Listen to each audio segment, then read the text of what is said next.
Không sao, thấy không? Đại máy xịn đó. Dạ, rồi, ok. Dạ. Trời ơi, chị Thu Hiền đẹp quá.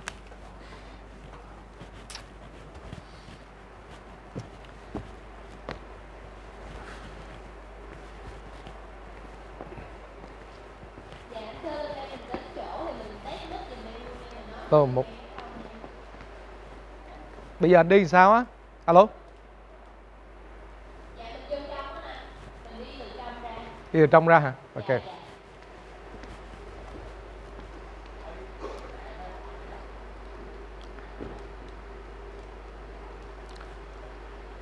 Dạ bây giờ khi nào mà màn hình led bật lên thì mình mới bước ra nha anh. Dạ. Dạ rồi, mọi người sẵn sàng nha.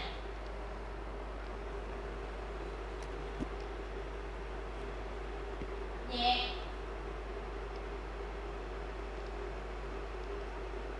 Nhạc đi ơi.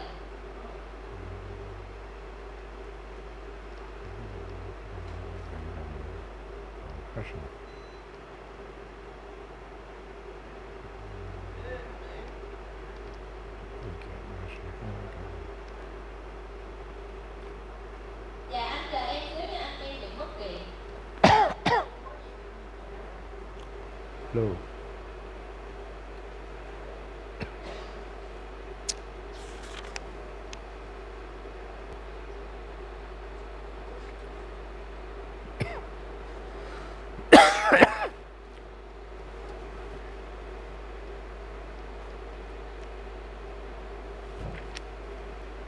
Rồi nhạc. Bật nhạc.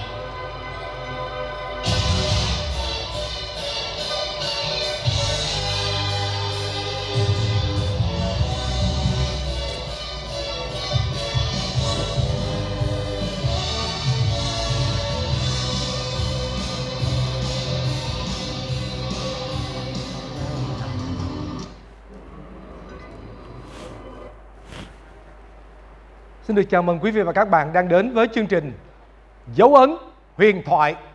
Chương trình Dấu ấn huyền thoại do Đài Truyền hình Thành phố Hồ Chí Minh phối hợp cùng công ty truyền thông và giải trí Điền Quân thực hiện với sự đồng hành của Colorman Fashion. Chương trình Dấu ấn huyền thoại được phát sóng vào lúc 20 giờ 35 phút tối thứ Tư hàng tuần trên HTV7. Kính thưa quý vị và các bạn, cho làm lại đi, làm lại.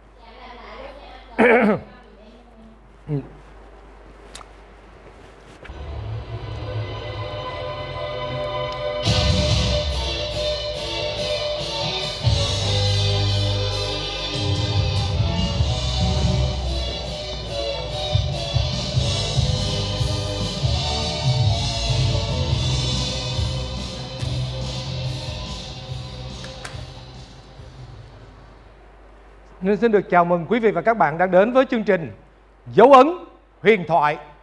Chương trình Dấu ấn huyền thoại do Đài Truyền hình Thành phố Hồ Chí Minh phối hợp cùng công ty truyền thông và giải trí Điền Quân thực hiện. Chương trình Dấu ấn huyền thoại được phát sóng vào lúc 20 giờ 35 phút tối thứ Tư hàng tuần trên HTV7. Chương trình Dấu ấn huyền thoại rất hân hạnh nhận được sự đồng hành của Colorman Fashion. Dấu ấn huyền thoại, hào quang là nhất thời, huyền thoại là mãi mãi. Kính thưa quý vị khán giả, và nhân vật chính của ngày hôm nay của Dấu ấn huyền thoại, đó chính là một tượng đài lớn của dòng nhạc dân ca, một nữ nghệ sĩ đã cống hiến cả cuộc đời cho âm nhạc. Đó chính là nghệ sĩ nhân dân Thu Hiền.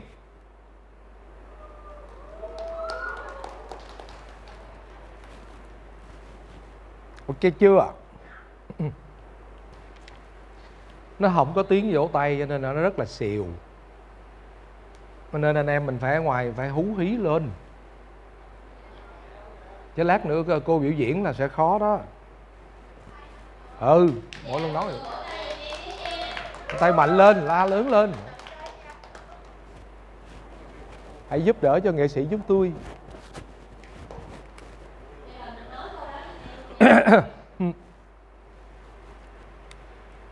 Kính thưa quý vị khán giả, do tình hình Covid đang diễn biến rất là phức tạp, chính vì vậy cho nên là Colorman cùng với ekip sản xuất chương trình Dấu Ấn Huyền Thoại quyết định là ghi hình và không có khán giả. Tuy vậy, Colorman vẫn tin rằng Dấu Ấn Huyền Thoại kỳ này cũng như là một số tập đặc biệt mà không có khán giả vẫn nhận được sự ủng hộ và yêu mến của quý khán giả gần xa. Bởi vì nội dung của chương trình Dấu Ấn Huyền Thoại như quý vị các bạn cũng thấy, và các nhân vật của Dấu Ấn Huyền Thoại rất là đặc biệt. Cái sự cống hiến, đam mê, tài năng nghệ thuật của họ, thực sự đó mới chính là điều làm nên Dấu Ấn Huyền Thoại. Cho dù có hoặc không có khán giả trên hàng ghế trong cái phim trường này thì Colorman vẫn tin chắc rằng Dấu Ấn Huyền Thoại sẽ vẫn tiếp tục nhận được tình cảm, sự ủng hộ và động viên của tất cả quý khán giả, đặc biệt là trong cái mùa dịch bệnh Covid như hiện nay.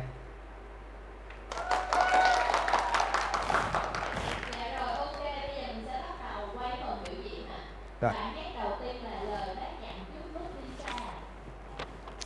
Anh đâu cần nói đúng không? Cứ đô thôi. Kể rằng trong lúc người ra đi,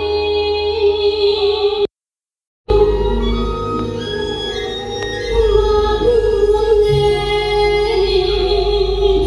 một câu hò xứ huyền, nhưng không gian vẫn bộn bề lặng lẽ. Bác đành nằm yên. Chuyện kể rằng bác đòi nghe câu ví, nhớ lần sen từ thuở âu thơ, mà xung quanh vẫn lặng lơ. Bác chờ mãi không thôi. Bác muốn nghe một câu hỏi, người nữa non chia cắt vận chuyển. Bác muốn nghe một câu hò xứ nghệ, bởi làng sen xây dựng trong tim. Bác muốn nghe một đôi khúc dân ca trước lúc đi xa qua bên kia bầu trời, những khúc hát dân ca.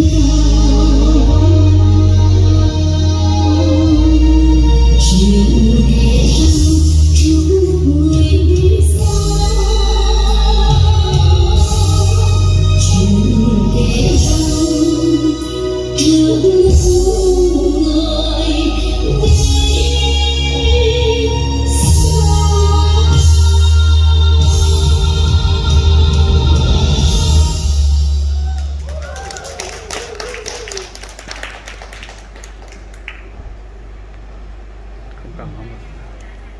Quý vị bạn thân mến, chúng ta vừa lắng nghe ca khúc Lời Bác Dặn Trước Lúc Đi Xa, một sáng tác của nhạc sĩ Trần Hồng. Và quý vị bạn thân mến, có lẽ là khi mà chúng ta tìm kiếm cái bài hát, search cái bài hát này trên Google, Lời Bác Dặn trước lúc đi xa, thì chắc chắn là cái đề xuất mà trên top đề xuất chắc chắn là nghệ sĩ nhân dân Thu Hiền. Có thể nói Lời Bác Dặn Trước Lúc Đi Xa là một cái ca khúc đã gắn liền với tên tuổi của nghệ sĩ nhân dân Thu Hiền. Dạ thưa chị, thì có thể nói thật sự là như vậy. Cái bài Lời Bác Dặn Trước Lúc Đi Xa là đã gắn liền với chị. Không chỉ là công chúng, không chỉ công chúng nói về điều đó, nhưng mà ngay cả trên cái hệ thống thông minh của Google Search họ cũng nói như vậy. Thưa chị, thì cái bài này chị thể hiện từ lúc nào chị bắt đầu hát bài này, và bài này nó gắn liền với chị như thế nào, có những cái kỷ niệm gì vui buồn chị có thể chia sẻ cho khán giả được không ạ? Dạ, xin cảm ơn. Trước tiên cho phép Thu Hiền được cảm ơn tới chương trình của HTV7 và đặc biệt là công ty của Điền Quân đã tạo cho Thu Hiền đã được tham gia rất là nhiều chương trình từ Thần Tượng Tương Lai. Và hôm nay thì cũng rất xúc động là được tham gia chương trình này.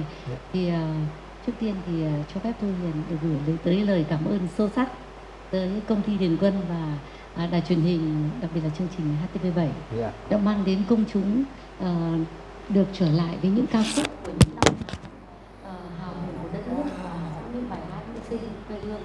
Và hôm nay thì là Thu Hiền xin phép trả lời cái bài hát Lời Bác Dặn. Năm 1990, nhạc sĩ Trần Hoàn đã viết cái bài hát này, và người đầu tiên được thể hiện bài hát này thì cũng được là tôi được nhận bài hát này, vinh dự được nhận bài hát này.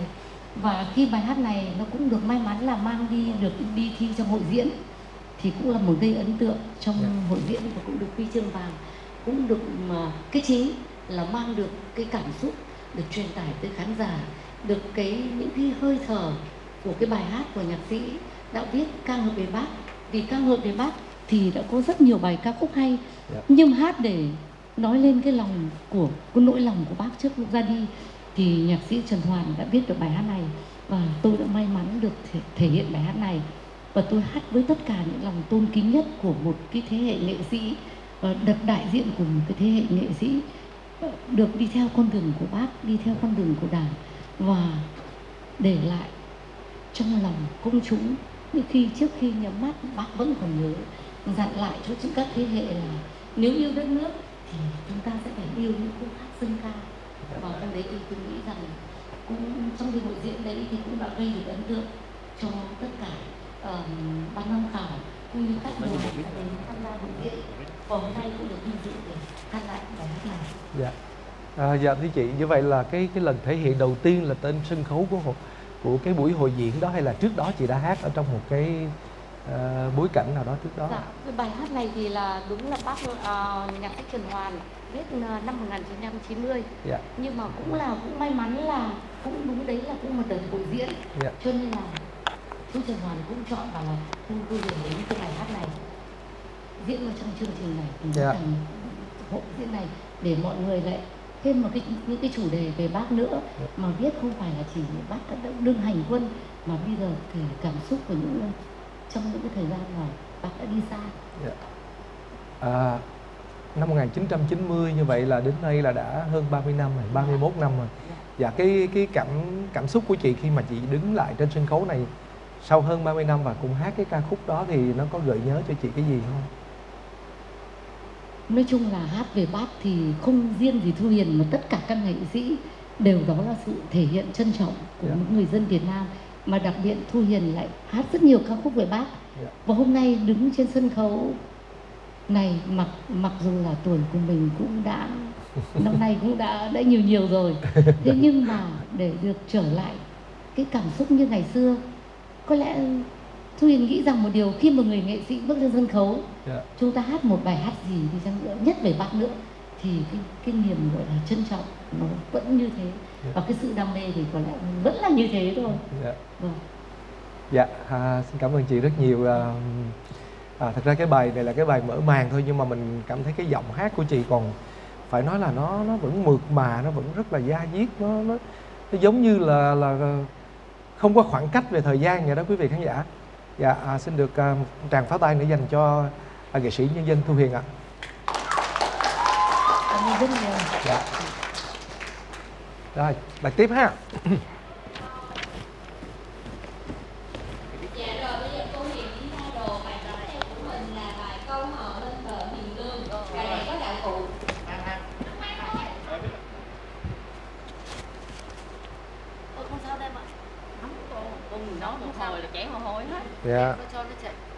Kệ nó cho nó chạy. Bạn trợ lý đang quạt, cô chị Thu Hiền nói thôi cứ cho nó chảy mồ hôi. Mỗi lần là con vẫn gọi cô đấy thì dạ rồi, bạn này bạn nhiệt tình lắm. Dạ. Nhiệt tình trách nhiệm lắm. Đó là bạn Ngọc Hân, nhưng không phải công chúa Ngọc Hân. Cứ là Ngọc Hân thời nay đi. Ngọc Hân thời nay vẫn là coi như là nữ hoàng trong lòng một ai đó là được rồi. Anh con nói vậy thì ta cứ không, cái ta yêu ta cứ yêu cái ta mặc. Alex, làng quan họ chị ơi. Làng quan họ quê tôi. Tháng riêng mùa hát vui, đến con hát hỏi con sông cầu làm bao xanh đang lưng làng quán họ xanh xanh. Rồi đó, mọi người nghe chưa? Nhá nhá thôi, dạ phải để dưỡng giọng để lát hát chính. Thì mỗi cái một tí thôi. Dạ, mỗi cái một tí thôi. Rồi để cho ta sống lại với cô Thu Hiền hát bài điệu ví dặm là em. Trời ơi, nhiều người biết. Anh bạn 10 chờ.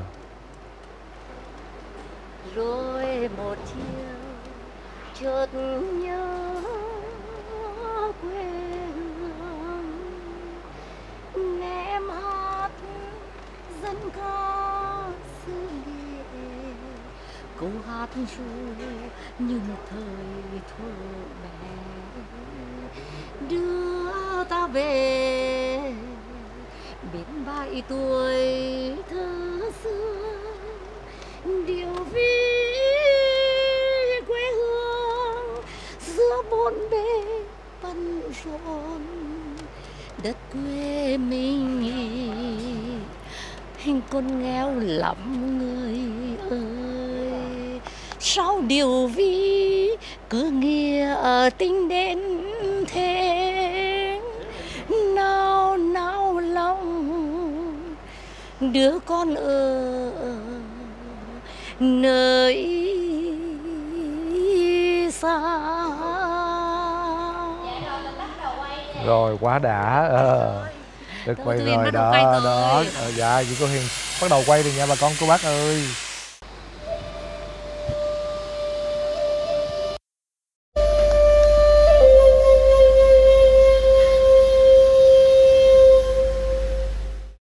Dạ kính thưa quý khán giả, và bây giờ thì chúng ta chuẩn bị đến với khúc Tâm Tình của Người Hà Tĩnh, một sáng tác của Nguyễn Văn Tý qua giọng hát của cô Thu Hiền. Và sau bài này thì Coleman sẽ có lên giao lưu với cô một chút xíu. Tại vì như quý vị các bạn cũng biết rồi, cô Thu Hiền là người Bắc nhưng mà lại hát rất là nhiều cái bài hát mang âm hưởng dân ca của miền Trung. Vậy thì chút xíu nữa mình sẽ đặt những câu hỏi như vậy để xem tại sao mà cô từ đâu mà cô lại yêu thích hát cái dòng nhạc dân ca mang âm hưởng của miền Trung như vậy. Ồ, bạn nắm tâm đức hay vậy? À, cô Thu Hiền là người con quê hương Quảng Trị hả? Ồ, mình cứ tưởng là cô ở ngoài gốc cô ngoài Bắc chứ. Dạ, kính thưa quý vị khán giả, nghệ sĩ nhân dân Thu Hiền, tên thật là Nguyễn Thị Thanh Hiền, sinh ngày 3 tháng 5 năm 1952, là một nữ ca sĩ lớn của Việt Nam nổi tiếng với ca khúc nhạc cách mạng, trữ tình và dân ca. Và năm 1993, bà được nhà nước Việt Nam phong tặng danh hiệu nghệ sĩ nhân dân vì những cống hiến của mình. Của năm 1993 cho tới nay là nhiêu ta? Gần 30 năm rồi. Wow. Năm 1992, vậy là lúc đó bà được phong nghệ sĩ nhân dân, lúc đó bà mới có 40 ngoài thôi, năm nay mới 41 tuổi thôi. Dạ, đây là thông tin cá nhân nè. Nghệ sĩ nhân dân Thu Hiền sinh ngày 3 tháng 5, quê ở Tiên Hưng, Thái Bình chứ không phải Quảng Trị. Nắm tâm đức chắc em nhầm quá.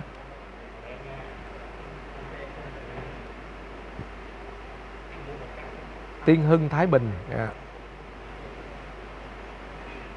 Còn không biết là cái gốc của bố mẹ thì như thế nào thì đúng là nghệ sĩ nhân dân Thu Hiền được biết đến rất nhiều ca khúc miền Trung nhớ Bác, Giữa Mặt Tư Khoa nghe câu hò xứ nghệ, Bác Hồ Một Tình Yêu Bao La, Đêm nghe hát đò đưa nhớ Bác.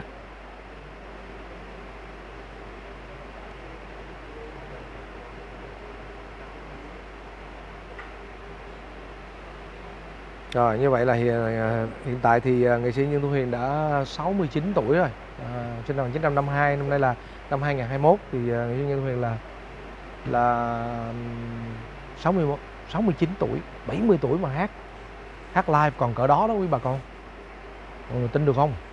Rồi chút xíu nữa chúng ta sẽ trở lại với khúc Tâm Tình của Người Hà Tĩnh, sáng tác của sự Nguyễn Văn Tý và qua giọng hát của nghệ sĩ nhân dân Thu Hiền. Có lẽ là thôi comment xin được khép lại cái livestream này ở đây. Rồi chút xíu nữa bà con mình sẽ ghi hình mình up lại trên YouTube cái đoạn giao lưu sau cái khúc Tâm Tình của Người Hà Tĩnh cho quý vị các bạn nha.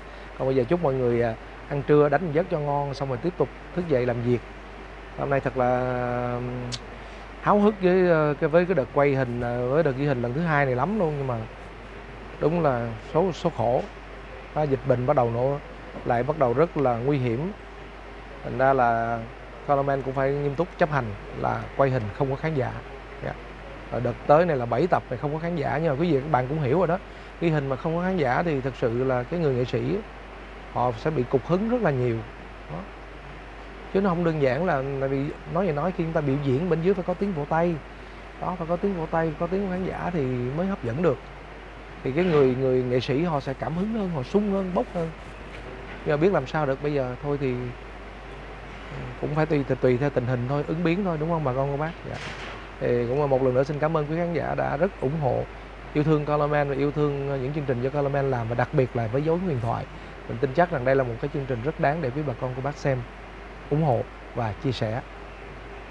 Rồi, xin chào tạm biệt quý khán giả đang xem livestream nha. Rồi, xin chào tạm biệt mọi người. Đón xem tiếp qua một số cái bài hát nữa, cũng như phần giao lưu của Colorman với lại nghệ sĩ nhân dân Thu Hiền trên cái video, trên cái video trên YouTube hậu trường của Dấu Ấn Huyền Thoại với nghệ sĩ nhân dân Thu Hiền nhé. Xin chào tạm biệt. Dạ rồi, mình chuẩn bị 3, 2, 1, bắt đầu.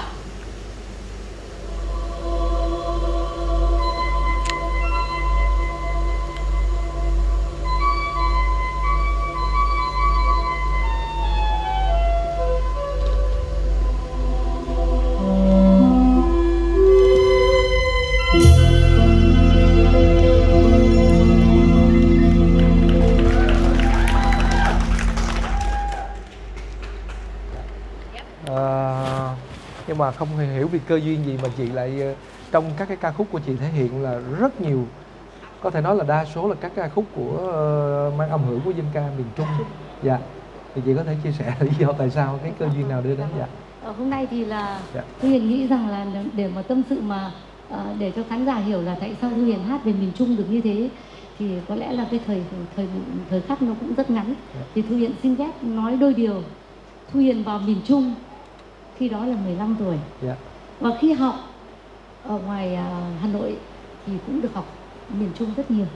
Mà ba của Hiền cũng là người miền Trung. Cho nên là Thu Hiền được đi vào miền Trung rất sớm, đi vào tuyến lửa rồi vào chiến trường. Là năm đó là năm 1967. Từ lúc đấy là Thu Hiền mới 15 tuổi. Thì tất cả những cái câu du rồi những câu hò nó đi vào dần dần, nó đi vào trong ký ức của những năm tháng chiến tranh. Thì Thu Hiền không sinh ra và lớn lên không sinh ra ở miền Trung, nhưng lớn lên và trưởng thành, khoai sắn của miền Trung đã nuôi Thu Hiền, và chắc cánh với cái tiếng hát của Thu Hiền nó được sâu nặng là cũng do khoai sắn của người miền Trung, do những tiếng du và những cái được, những cái mắt của những cái năm tháng của tuổi trẻ, cho nên là nó hằn sâu trong trái tim, và những cái ký ức đấy thì nó sẽ không bao giờ quên, và nó cứ đọng mãi trong những cái câu ca đấy cho Thu Hiền. Bởi vì cho nên là Thu Hiền thành công ở trong những tác phẩm mang màu sắc và mang âm hưởng dân ca miền Trung. Dạ. Vừa rồi là cái sáng tác của nhạc sĩ Nguyễn Văn Tý. Thì em cũng nghe nói là có một cái câu chuyện, có một cái kỷ niệm cũng rất là vui trong khi mà chị thể hiện cái ca khúc đó, và nhận được cái sự góp ý của nhạc sĩ Nguyễn Văn Tý. Vâng. Dạ vâng. Thì cũng xin phép là bác Tý viết bài hát này từ năm 1974. Dạ. Thì lúc đấy thì là Thu Hiền cũng lại từ trong chiến trường đi ra. Và cái bài hát này là đầu tiên là được nghệ sĩ, cô ca sĩ Hương Loan. Hương Loan thể hiện bài hát này trên làn sóng phát thanh. Nhưng mà khi Thu Hiền đi từ trong chiến trường ra thì bác Tý có mọi người có giới thiệu là đây là một cái cô bé là cũng rất nhiều thành tích hát trong chiến trường, thì bác Tý bảo là tôi cũng có nghe, thế thì hát thử cho bác nghe. Thì bác bảo là cũng được đấy, nhưng mà cái bài hát này là cái thể hiện rất khó, tôi phải chỉ cho cô từng câu, mà nếu có được thì tôi mới cho cô hát bài hát này. Thế đến lúc bác bảo là thế mình thử đi, thì Thu Hiền mới chỉ đi mô rồi cùng nhớ về tình. Bác bảo không được. Thế thì cái bài hát này đầu tiên là bác phải thử. Cho nên bác nghe bảo được là không phải là chỉ là giọng, mà được làm sao để có cái tình của người Hà Tĩnh. Thế cho nên là Thu Hiền cũng may mắn là cũng là bác chọn và được mình cũng lấy được cái cảm xúc đó và để thể hiện bài hát đó thành công. Rồi, cảm ơn chị rất nhiều. Rồi, lại cái tiếp ha. Cảm ơn chị. 1, bắt đầu. Kính thưa quý vị khán giả, và trước khi chúng ta đến với những màn tái hiện các ca khúc huyền thoại của nghệ sĩ nhân dân Thu Hiền. Thì bây giờ Coleman mời quý vị và các bạn chúng ta cùng trò chuyện với chị Thu Hiền và ngược dòng quá khứ. Dạ thưa chị, thì tính đến nay có thể nói là cái sự nghiệp ca hát của chị chắc cũng ngót nghét gần 60 năm rồi. Thì em cũng có theo dõi thì cũng được biết thông tin là chị bắt đầu ca hát từ lúc mà chị còn rất bé, khoảng 9-10 tuổi gì đó. Dạ, thì chị có cái kỷ niệm gì với cái thời gian đó hay không ạ? Xin chào bạn. Nói chung là bây giờ mà nhắc lại một cái thời kỳ mà trẻ thơ thì nó dài lắm. Nhưng mà Thu Hiền thì nhớ là Thu Hiền sinh ra một gia đình là có truyền thống nghệ thuật. Mẹ thì là hát chèo, thế ông bà thì là hát tuồng ở quê Hiền ở Thái Bình, quê mẹ Thái Bình. Thế thì khoảng 5-6 tuổi thì đã đi theo ông bà, đã đi sang các làng để ông bà gánh sang để hát. Cho đến 10 tuổi thì Thu Hiền phát đi vào đoàn ca kịch Liên Phú Năng. Sau khi học 4 năm ca kịch thì trong những năm đấy thì 4 năm thì Thu Hiền tốt nghiệp vào cuối năm 1966, ra đi lúc năm 1962, rời quê hương và đi năm 1962 thì lúc đấy Thu Hiền 10 tuổi. Và học đến năm 1966 là 4 năm, thì bước sang năm 1967 là Thu Hiền được tham gia trao dồi kiến thức và được vào tuyến lửa. Hồi đó gọi khu 4 là tuyến lửa. Sau đấy thì vào mặt trận Quảng Trị, Bình Trị Thiên. Đấy là cái điểm xuất phát đầu tiên của Thu Hiền như đấy. Cô nói như vậy tức là gia đình chị là tới đời chị là đời thứ 3 đúng không? Dạ, 3 đời. Dạ. Ông bà, xong đến mẹ, xong đến Thu Hiền. Nhưng mà có cái lý do gì mà ở cái độ tuổi còn rất bé mà chị đã thoát ly? Thế này, bởi vì là Thu Hiền thì sinh trong một cái sinh trưởng trong gia đình nghệ thuật. Thì là đến 10 tuổi thì các đoàn văn công có tuyển các em bé vào, trước tiên là làm để nghệ thuật, sau đó thì gần như là một cái thiếu sinh quân ấy, để các em nào có năng khiếu về nghệ thuật thì sẽ cho đi về những bộ môn nào, nếu em theo kịch, theo hát, theo múa thì sẽ đào tạo như thế. Sau đó 4 năm thì là để chi viện cho chiến trường miền Nam. Thì đó là những người lính rất trẻ. Thì Thu Hiền được tham gia trong đội quân đấy. Nhưng mà cái lúc đó mà khi chị bắt đầu tham gia đó, chị thoát ly xong rồi chị tham gia các hoạt động nghệ thuật ở tại cái thời điểm đó, thì thật ra lúc đó chị có ý thức gì không? Chị đã có thật sự cảm thấy yêu thích với cái môi trường đó, hay là lúc đó mình chỉ nghĩ rằng thôi thì cứ đi thôi, đi cho vui thôi, mình cũng không biết gì. Không, đi vui thì cũng không biết là thế nào, nhưng mà ở quê thì mình đã hoạt động nghệ thuật theo gánh hát của gia đình. Rồi theo ông bà, bác dạy, rồi đến ông bà dạy, rồi mẹ thì không có điều kiện, vì mẹ thì đi kháng chiến. Thế thì là mình cũng rất đam mê nghệ thuật. Rồi đến lúc tuyển nghệ thuật thì mình cũng hăng say. Vào lúc đấy gần không những trao đổi về được trao dồi kiến thức về chuyên môn, mà còn trao dồi về cả chính trị nữa. Được còn học cả triết học và mỹ học. Sau đấy mà được trang bị tất cả, gọi là những cái nghiệp vụ của một người nghệ sĩ, chiến sĩ. Và lúc đó theo đoàn quân, lúc đấy gần như tất cả miền Bắc thì là đều hướng về miền Nam. Không kể già trẻ đều học ở chi viện ở chiến trường miền Nam. Thì mình cũng là những đội quân mà xung phong đi. Lúc đấy đi vào đi hừng hực, thì không khí đến lúc đấy cả nước, cả miền Bắc ai cũng như thế.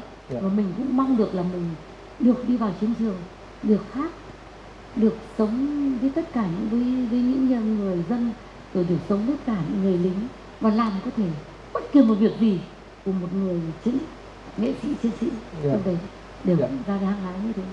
Dạ, chính xác là năm mấy, năm chị bao nhiêu tuổi thì chị vào chiến trường miền Nam đó? Là năm 67, cuối năm 67. Năm 67 là với chị khoảng 15 tuổi. Bước vào 15 tuổi. Thì Thu Hiền đã được vào, gọi là đi đường, đầu tiên là đi đường 7, xong lên Lào, thì hết đất Nghệ An, xong sang đến đất Hà Tĩnh, xong sang đến Hà Tĩnh thì sang đến Quảng Bình, sang đến Vĩnh Linh. Thì nếu như được vượt tuyến thì lúc đấy thì Hiền chưa đủ 16 tuổi. Thì cứ vòng vò ở diễn ở Hà Tĩnh cho đủ 16 tuổi Thì là lúc đây là 68 Mậu Thân đấy, và 67 68 là đi vào đấy, vào được chiến trường Quảng Trị. Năm tháng ác liệt nhất tất cả trong miền Nam. Thì là Thu Hiền cũng được cái vinh dự đi theo cái đoàn quân đấy, và gần như là Thu Hiền là người bé nhất trong cái đoàn quân đấy, được đi vào phục vụ trong chiến trường Quảng Trị. Nhưng mà trong cái đoàn của chị thời điểm đó thì chị là bé nhất, nhưng mà có bao nhiêu người á, vừa là ca sĩ mà vừa là chiến sĩ giống như chị không? Lúc đấy thì là nói chung là lúc mà Hiền ra đi thì là tuyển một đoàn ca kịch Liên Khu 5. Sau khi trang bị rồi thì lúc ở ngoài Bắc thì có là lúc có thể điều sang quân đội đi theo lính công an vũ trang, lúc thì điều theo văn công giải phóng. Đến lúc Hiền vào Quảng Trị là văn công giải phóng, mà lúc đấy là 15 tuổi rồi, chuẩn bị bước 16. Thì Hiền nhớ là cái người mà là dẫn đoàn đi hồi đấy là ông Nguyễn Tường Nhẫn, chồng của nghệ sĩ nhân dân Lệ Thi, đi vào văn công giải phóng. Sau đi ra, xong lại tiếp tục vào Quảng Trị nữa là ông Nguyễn Nguyễn Khánh, bố của nghệ sĩ nhân dân Trà Giang. Hồi đấy là bác là đạo diễn, thì bác là trưởng đoàn của đoàn văn công giải phóng. Thì Thu Hiền đi trong đoàn đấy có cả đoàn văn công Tây Nguyên và đoàn ca nhạc dân tộc, gộp lại là đoàn văn công giải phóng vào chiến trường Quảng Trị. Chị có nhớ cái buổi mà biểu diễn mà cái buổi biểu diễn đáng nhớ nhất của chị khi mà chị bắt đầu đi vào chiến trường, tức là một cái buổi biểu diễn nào mà nó rất là đáng nhớ? Tại vì đương nhiên là khoảng 15 tuổi là chị bắt đầu chị đi vào chiến trường miền Nam rồi, nhưng mà trong cái khoảng thời gian đó thì chắc chắn em nghĩ là sẽ có một cái buổi diễn nào trước tất cả các chiến sĩ nè tại chiến trường mà nó gây ấn tượng cho chị rất là mạnh, có thể nói là đó là ấn tượng đầu tiên, hoặc là tới bây giờ chị không bao giờ quên được. Nói chung là kỷ niệm biểu diễn thì là mỗi một nơi nó đều có một kỷ niệm, nó đều có những cái ác liệt. Thế nhưng mà lúc đấy thì bây giờ thì nhắc lại thì Thu Hiền nghĩ là cái quá trình nó cũng nhiều, nhưng mà Thu Hiền nhớ là Thu Hiền vào cái Quảng Trị năm 72 ra mắt chính phủ cách mạng lâm thời, thì là Thu Hiền hát cái bài Sông Cây Lại Nhớ Đến Người, và Người Ơi Người Đừng Về, giữa mảnh đất Đông Hà. Lúc đấy là ra mắt chính phủ cách mạng lâm thời. Sau đấy thì là được lệnh sang bên sông Thạch Hãn để hát sang bên kia Thành Cổ. Thì lúc đó thì mình nghĩ cái bên Thành Cổ loa của to lắm, loa của bên mình thì rất là bé, mà sông thì rộng, người đấy nhìn cái sông Thạch Hãn nó rộng lắm, mà mình bảo cái hát thế này thì sao sang được đến bờ bên kia được nhỉ? Thế nhưng mà trên chỉ thị hát là cứ hát thôi. Thế thì mình nhớ là mình hát cái loa bóp như này Trung Quốc ấy, thì mình cứ hát một câu thì lại quên bóp, mà bóp thì lại quên hát. Thì cái đồng chí chính trị viên, đồng chí lại cầm một cái gậy rất dài vụt vào sau lưng mình đấy, hát thì mình lại hát được một câu, xong lại tịt, thì lại ông lại bóp hát. Thì mình nhớ là khi hết đôi bài hát đấy thì là cái lưng nó là quặn, xong mình tức quá, mình bảo thôi em không hát nữa đâu. Thế rồi đồng chí nói loa rồi, loa cũng không sang được bên kia đâu. Thế đồng chí hát tiếp vào, nhưng bây giờ em tiếp thì em lại không bóp được. Thế là đây là những cái kỷ niệm mà cũng còn những cái thô sơ mà, nhưng mà vẫn cứ có cái làm sao để hát được sang bên kia bờ Nam. Mà bên kia bờ Nam Thành Cổ thì lúc đấy nghe chị Châu Phụng ấy, là em của cô Châu Lan, hát bên này Thành Cổ, sang bên này thì Đông Hà lại hát sang lại như thế. Đây những cái kỷ niệm mà bom pháo thì dội như thế thì vẫn nhớ, nhưng mà nghĩ là tất cả nhá, cái tấm lòng lúc đấy là nó thật là nó cũng hăng hái, cũng như mọi người, lính cũng như văn công, tất cả dồn làm sao mà chỉ được là cái tiếng hát vang là sự kia để cho đoàn quân mình vượt tuyến. Xong cái này rồi nó qua đi thì mình lại nhớ là xong thời gian sau này thì là Thu Hiền được sang biểu diễn ở Ukraine ấy, thì tự nhiên lại công kênh lên, được ở ra giữa chợ được công kênh lên, mình sợ quá, mình bảo ôi tôi chết rồi, bây giờ em có nợ nần kiểu giữa chợ giữa chiếc như thế này không mà lại bị dâng lên như thế này. Không phải đâu, đồng chí không nhớ tôi là cái người mà cầm loa cho đồng chí bóp. Ôi dồi ôi, lúc đấy nước mắt nó trào ra, nó thật làm sao mà nghĩ, thế làm sao mà đồng chí sống được đến bây giờ. Bảo lúc này đấy giải phóng đấy thì là chúng em được đi sang lao động bên này. Thế bây giờ em cũng không biết làm thế nào, em đưa buôn bán ở chợ Ukraine thì em vô biết quần áo này, em gửi chị về, chị gặp ai được người lính Quảng Trị năm xưa, chị tặng cho em, chị bảo cái thằng mà bác Loa đấy nó vẫn còn sống nữa ở chợ. Đấy là một trong những cái kỷ niệm mà mình cũng nhớ. Chứ còn một cuộc đời của người nghệ sĩ mà trải qua những năm tháng từ 67 cho đến 75 thì là vô cùng ác liệt. Nhưng mình nghĩ là những cái cống hiến của mình, những cái kỷ niệm của mình thì cũng như tất cả những người lính, nó bây giờ chiến tranh nó qua rồi, thực sự là nó cũng đã qua lại. Và cái còn lại là cái gì? Là bây giờ mình vẫn còn được sức khỏe, mình vẫn còn hát lại được bài hát đấy để cho những người như đồng đội, mà những người nào còn sống cũng như các thế hệ trẻ này nghe để biết được cái thế hệ của cha anh chúng ta có những ca khúc đó để nó làm cho chúng ta gọi là thôi thúc chúng ta để làm thế nào được mau chóng thống nhất đất nước, để chúng có một đất nước hòa bình. Là cái điều mình nghĩ là mong đợi nhất thôi. Còn bây giờ không muốn kể lại những cái câu chuyện nó quá đau thương của những năm tháng đấy, vì còn nhiều người hy sinh, nhiều người thiệt thòi hơn Thu Hiền nhiều. Cái điều mà làm cho em thắc mắc mà em nghĩ chắc là cũng rất nhiều người sẽ thắc mắc á. Tại vì bây giờ nếu mà mình nhìn chị Thu Hiền ở cái độ tuổi như bây giờ đó quý vị khán giả, thì chị còn đẹp lắm luôn, mà giọng hát chị mùi lắm. Mà mình cũng không hình dung là nếu mà ở cái độ tuổi mà 15, 18, 20, đôi mươi của chị thì lúc đó thì cái thời điểm mà cái chiến trường thì nó rất là ác liệt. Mà không hiểu tại sao mình vẫn chọn cái con đường đi đó. Chứ còn nếu như một số thanh niên khác thì họ chọn cái gì đó nó đơn giản hơn, nhất là thanh niên thiếu nữ như chị thì lại cái tuổi đang lớn, là đang xinh đẹp như thế, thì em nghĩ chắc chị phải có một cái tình cảm gì nó rất là đặc biệt, hoặc là trong cái suy nghĩ của chị á. Có lẽ là Hiền nghĩ là một điều này, không phải riêng Hiền đâu, mà cái thế hệ của Thu Hiền và thế hệ các anh các chị làm cho mình đó là một cái tấm gương mình thôi thúc. Lúc đấy cả nước đều như thế cả, không có con đường nào khác chọn, chỉ có một con đường đấy, một cái lý tưởng đấy. Và chúng tôi được đào tạo từ khi nhỏ, 10 tuổi đã được đào tạo rồi, đã được huấn luyện rồi, đã được biết cái sự hy sinh của đồng bào miền Nam như thế nào. Và khi mình ra đi là một cái tự nguyện và lý tưởng cảm của cái thế hệ đấy là như thế. Chứ chúng ta chỉ có chọn một con đường là như thế. Chỉ có điều là mọi người chọn thế là người sẽ làm y tá, người làm bác sĩ. Nhưng Thu Hiền thì Thu Hiền chỉ nghĩ là làm nghệ thuật. Mà làm nghệ thuật Thu Hiền nghĩ đó cũng là làm chính trị rồi đấy. Vì mình đã mang tiếng hát để phục vụ quân và dân và tất cả có thể làm được gì trong chiến trường. Không những chỉ hát, rồi có thể là đi gặt, đi hái, rồi đi cứu thương binh, đi làm y tá. Có thể mà thậm chí Thu Hiền hát trong những hang mà mổ cho các đồng đội đấy là không có thuốc mê, mà chỉ bằng có tiếng hát. Cứ anh mở mắt nhìn em hát này, cứ hát như thế và không biết từ bài này sang đến bài khác, mà rồi các anh ấy ra đi bởi vì không có thuốc mê. Cũng nhiều đồng đội như thế, cho nên nó càng thôi thúc cái lý tưởng của cái tuổi trẻ này đến như thế. Như vậy là trong cái quá trình đó là chị vừa hát, nhưng mà chị cũng phải chiến đấu, cũng phải làm các công việc trong cái đoàn luôn, đúng không? Giống như chị vừa chia sẻ thì trước đây em cứ nghĩ là mình trong đoàn văn công thì thôi mình cứ chỉ đi rồi mình hát, rồi mình động viên để mình làm cái công tác là tuyên truyền là chính. Nhưng mà như chị nói là chị cũng tham gia vô trong cán thương rồi đạn rồi rất là nhiều công việc trong đó. Lúc đấy nghệ sĩ thì là cái nghề của mình, nhưng mà ngoài ra thì là mình sẽ phải làm tất cả các công việc, thậm chí là mình phải xuống nấu ăn.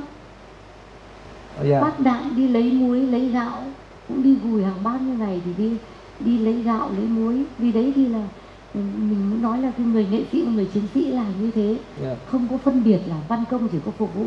Chỗ nào có những ác liệt nhất thì là đều văn công phải có đấy. Tiếng hát áp đến bom mà. Hồi nãy chị có nói một cái ý nhỏ thôi, nhưng mà thật sự thì chắc là mình cái suy nghĩ của mình là chị dùng cả tiếng hát để xoa dịu cho cái nỗi đau về thể xác của các cái thương binh nữa. Thì thật sự mình cũng chưa hình dung bao giờ luôn, kính thưa quý vị khán giả, là mình cũng không hình dung được là thời chiến nó như thế nào, tại vì mà bản thân mình cũng đâu có đi lính đâu biết.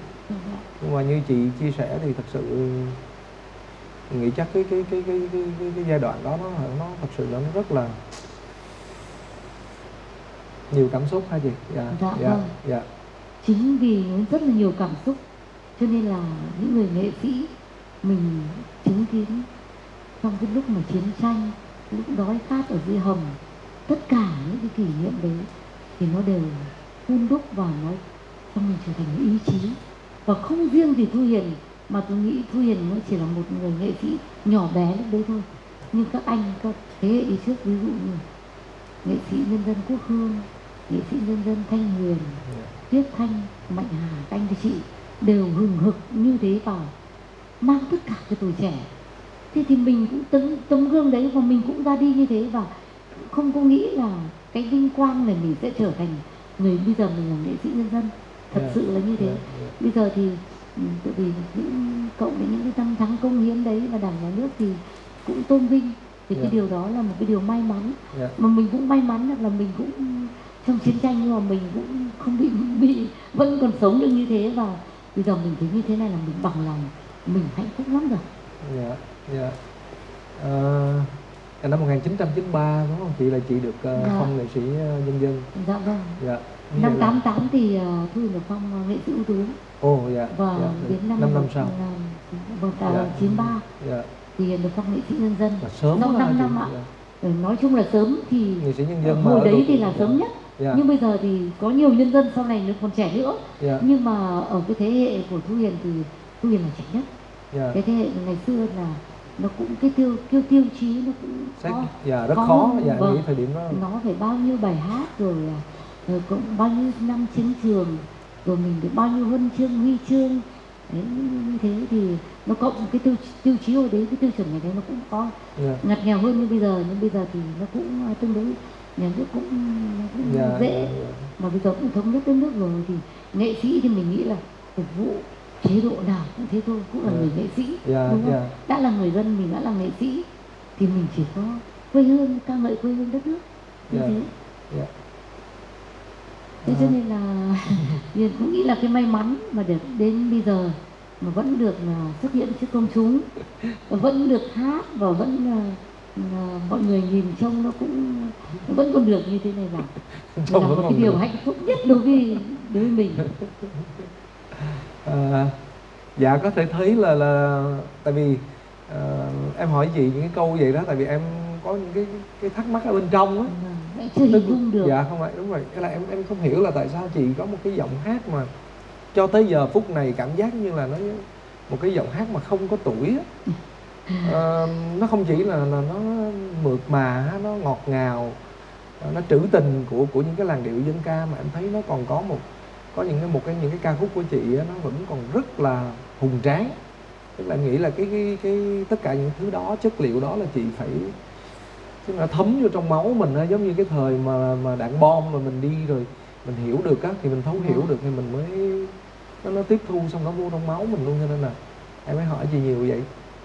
Dạ cái năm 93 khi mà chị được phong nghệ sĩ nhân dân thì lúc đó là chị cái trong cái tiêu chí bài hát là chị hát được bao nhiêu bài, chị còn nhớ lúc đó không? Cái lúc đấy thì là Thu Hiền cũng được là nếu mà là người đầu tiên để mà thu về album thì là Thu Hiền lúc đấy đã được như thế là 43 album rồi. Album ca nhạc. Và nếu như mà hồi đó là Thu Hiền cũng được khoảng 500 bài hát trên làn sóng phát thanh, rồi ngâm thơ, rồi cả biểu diễn. Đấy, như thế cũng phải là 500 bài hát mà được nhà nước công nhận. Đấy thì cái tiêu chí đấy thì cũng không hẳn là phải là 500, nhưng mà cái lúc đấy như thế là cũng so với các mà cái tiêu chuẩn thì mình nghĩ là mình cũng là nếu mà cân nặng là cũng đủ rồi. Thế thì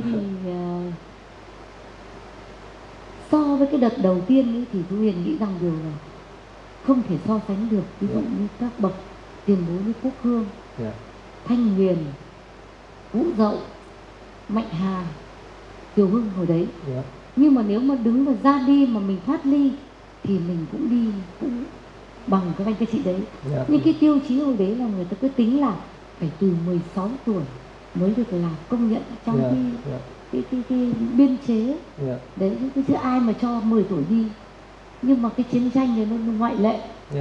Thế cho nên nó cũng đưa cái tiêu chí để vào để mà phong tặng, xét tặng. Cho nên là mình thấy rằng là mình được sau các bậc tiền bối kia cũng là điều rất là mừng, không có gì cả. Mặc dù cái chiến công và những thành tích của mình thì đã đầy đủ từ những lúc đầu, nhưng đến lần thứ hai thì không được, thì tôi cũng thấy bằng lòng, không có gì cả. Dạ, thật ra thì em nghĩ là những cái ca khúc mà chị đã hát thì chắc nó cũng nhiều vô số kể, trong đó có những cái ca khúc truyền thống cách mạng nè, thời chiến này cũng có rồi, nhưng mà cái mà người ta nhắc đến chị nhiều nhất là những cái ca khúc mà nó mang âm hưởng dân ca, màu sắc dân ca. Dạ, màu sắc dân ca thì em không biết là cái thời điểm đó bắt đầu lúc nào, hay là nó tự nhiên nó đến một cách rất là đơn giản ngẫu nhiên, rồi tới một lúc nào đó tự nhiên mình thấy mình hát quá rồi bài dân ca luôn, hay là nó có một cái cột mốc nào mà chị nghĩ là bây giờ tôi phải nghiên cứu và hát dân ca và chị đi theo nó luôn tới giờ? Cái lúc đầu ra đi thì mình cứ nghĩ là mình chỉ là một người gọi lính, chỉ hát theo nhà trường dạy, và những bài hát mình nghe được trên làn sóng phát thanh, và đi đến đâu một quê hương nào đấy thì mình lại có một cái điệu hò, điệu dân ca đấy, thì mình nghe rất nhanh mà mình chớp vào, mình có cảm như là nó là trái tim, ngay cả qua linh cảm được đấy, cái sự mất mát mà bom rội như thế, ruột gan thì hết cả trên cây như này. Nhưng mà trước những cái đau thương như thế thì từ xa mình lại nghe một cái tiếng hò của Nghệ Tĩnh, tự nhiên nó tự chảy mắt. Thế là dần dần nó cứ thấm dần, đi đến mỗi một miền mình lại thấy một miền nó lại có một cái màu sắc, gọi là cái văn hóa khác nhau. Thế là mình nghe xong dần rồi đến lúc mình thể hiện các ca khúc thì mình lại áp dụng được là những cái danh từ của cái địa phương đấy, hoặc là những cái gọi là cái âm sắc, cũng như là cái gọi là cái danh từ của địa phương đấy, mình áp dụng và hát bài hát đấy, thì mọi người nghe thì người ta thấy đây là chất nghệ, và đây là cái chất quan họ, và đây là cái chất miền Trung. Miền Trung đây không phải là chỉ gọi là dân ca Nghệ Tĩnh, mà lại Huế, xong lại Trung Nam Bộ nữa, Trung Bộ rồi đến Trung Nam Bộ nữa, là mình dần mình nghe được, mình đi được đến nơi đâu thì mình lại học, mà rồi dần các nhạc sĩ của các miền đấy lại đưa cho mình hát, để mình lại có cả cái thực tế chiến trường, dục thực tế là sống với những người dân ở đấy. Thế là dần nó đi vào và nó thể hiện đúng được. Và mình thấy rằng mình chỉ đi theo một con đường mang một cái gọi là mình đi theo một con đường gọi là con đường của gọi là nguồn cội, mà mình nghĩ nguồn cội thì không bao giờ mất được cả. Dù đất nước mình có văn minh thay đổi của đến bao nhiêu chấm không đi chăng nữa thì cái giá trị về âm nhạc dân tộc nó sẽ càng được tôn vinh nhiều. Đến bây giờ thì người ta rất thích nghe những cái gì đó nó là rất cội nguồn. Đấy thì Hiền nghĩ là cũng như câu du con của ba miền nó khác nhau, thì mình phải thấm như thế nào thì mình mới du được, mình mới thổi hồn được vào câu hát, và mình mới truyền cảm được cho khán giả. Thổi hồn cái câu du con của ba miền á là chị có nhớ được cả ba miền, có một những cái câu nào mà nó đặc trưng của ba miền? Ví dụ miền Bắc thì có một câu du con nào, miền Trung rồi xong miền Nam thì chị có thể thế thì Hiền cũng thử dám thôi. Ví dụ như là miền Bắc này,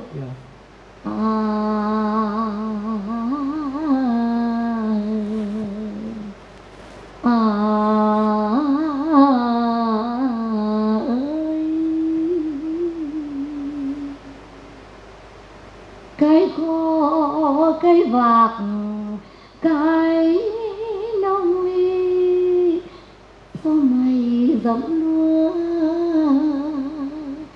ở nhà ông hỡi con. Đấy là cái du của miền Bắc. Thế thì mình trộn vía một tí thì vào đến miền Trung đi.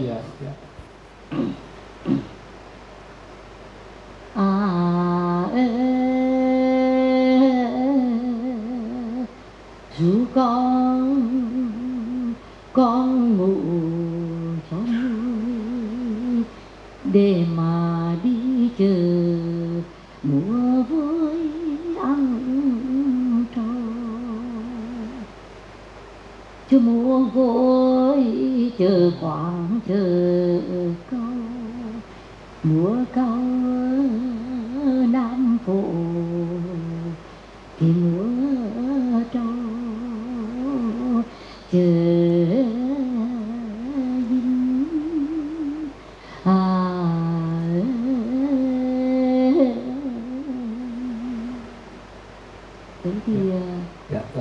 miền Trung, dạ, đến miền từ Trung. Huế. Dạ. Thì bây giờ mình vào Nam Bộ thì có thể là nó chưa đúng lắm, nhưng mà thôi cái điều. Dạ, dạ.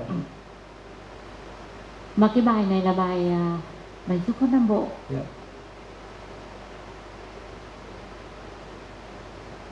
Gió mùa thu mẹ ru mà con ngủ, nằm ở canh chày là nằm ở canh chày, thức đủ vừa nắng hỡi chàng chàng ơi, hỡi người